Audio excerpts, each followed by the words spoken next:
Hello, online buddies. It's Monday again. So, nagiging sakit ng mga estudyante, ng mga mag-aaral, yung Monday sickness, kung tawagin na natin. Every Monday, they are tired to wake up. They are tired to eat. They are tired of going to school. Okay, so I would like to share something today. I-share ko lang sa inyo mga mag-aaral na everyday, lalong-lalo na pag Monday, kailangan lagi kayo nag-grind. So, review, basa-basa. At syempre, i-share ko lang din yung experience ko. Araw-araw kong karanasan nung ako ay nag-aaral pa hanggang ngayon. Okay. Yung ngayon muna bago yung nag-aaral pa ako noon. Ano? Ngayon is I am a teacher, I'm a vlogger or content creator, and of course, I really love arts. Love na love ko yung arts. Sa lahat ng subjects, arts ang pinaka-favorite ko. Kahit kayo, di ba, arts din. That's why, nagkaroon ako ng craft. Okay, ginamit ko yung aking talent para makapag-produce ng magagandang mga stamps. So, yung mga rubber stamps na ito, yung mga rubber stamps na ginagawa ko ay pinapakinabangan or nagagamit ng ating mga teachers, nagagamit ng mga estudyante, nagagamit ng mga government employees, nagagamit nila sa kanilang mga offices. Okay, ito yung mga bago kong mga gawang, mga stamps. Ano, pakikita ko sa inyo ng tutukan, okay? Pakikita ko sa inyo, okay. Huwag kayong mag-alala, i-flash natin sa screen yan. Ayan, kita-kita nyo naman. So, yun yung mga ginagawa natin mga rubber stamps. Tapos, syempre, dahil sabi ko nga, arts ang favorite ko, nilalagyan ko pa siya ng dinodrawingan pa natin. Ayan, pinapaintingan natin. At sa mga nagtatanong kung magkano yung mga rubber stamps natin, 100 ito, no? For example, Mickey Mouse, ayan. Mickey Mouse rubber stamp, 100 pesos each. So, hindi na kami magugutom. My family will never get hungry. Okay? Because of this craft.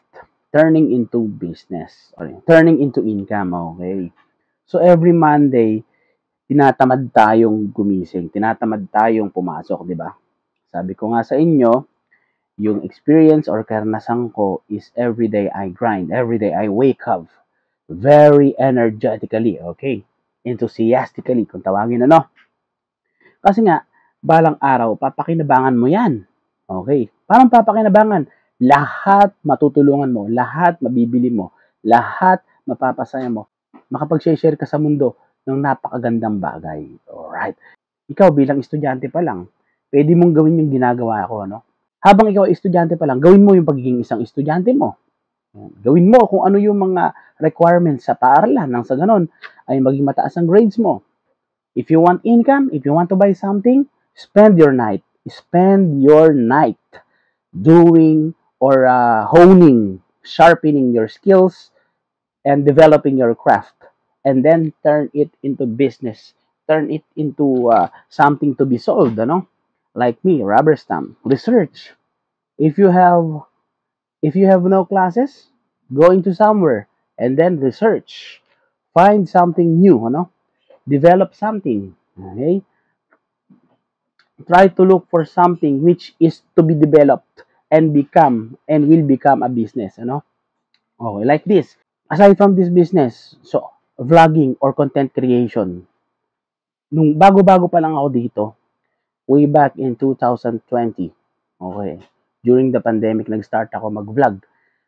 Wala talagang nanonood eh. Wala silang pakialam sa mga videong ginagawa ko. At hindi ko alam kung ano yung mga gagawin ko para maging viral or maging panoorin ako ng mga tao. That was the time that I thought about my viewer, who is my target. So since I am a teacher, my target is all the students around our county.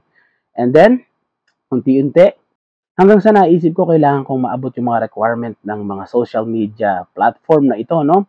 Upang nang sa ganun ay ma-reach ko yung mga estudyante. Makapag-share ako ng something.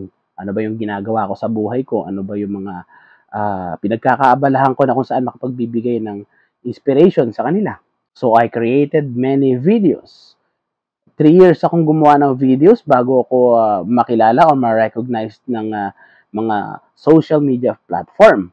At sa loob ng 3 taon na yon, napakarami kong natutunan, no? Napagsabay-sabay natin lahat yan. May mga pagkakataon pang napapabayaan ko ng konti yung trabaho ko. bilang isang guro, no? Papabayaan ko. Pero hindi nangangahulugang so, hindi pa rin ako sumuko. Until now, I'm creating content. Okay? So, sa mga susunod, ipa-flash natin yung mga achievements natin na kung saan ay pwedeng magbigay ng inspiration sa ating mga estudyante, sa inyong mga estudyante. Okay? Siya nga pala, kung bago ka pa lang sa ating channel, baka naman. Alright. So, abangan natin yung mga palabas natin. Every upload, I upload videos like this. Okay, please subscribe on my channel. Click the bell button, all, for you to be notified every time we have newly uploaded video. Thank you very much. Maestro Bino Lessons.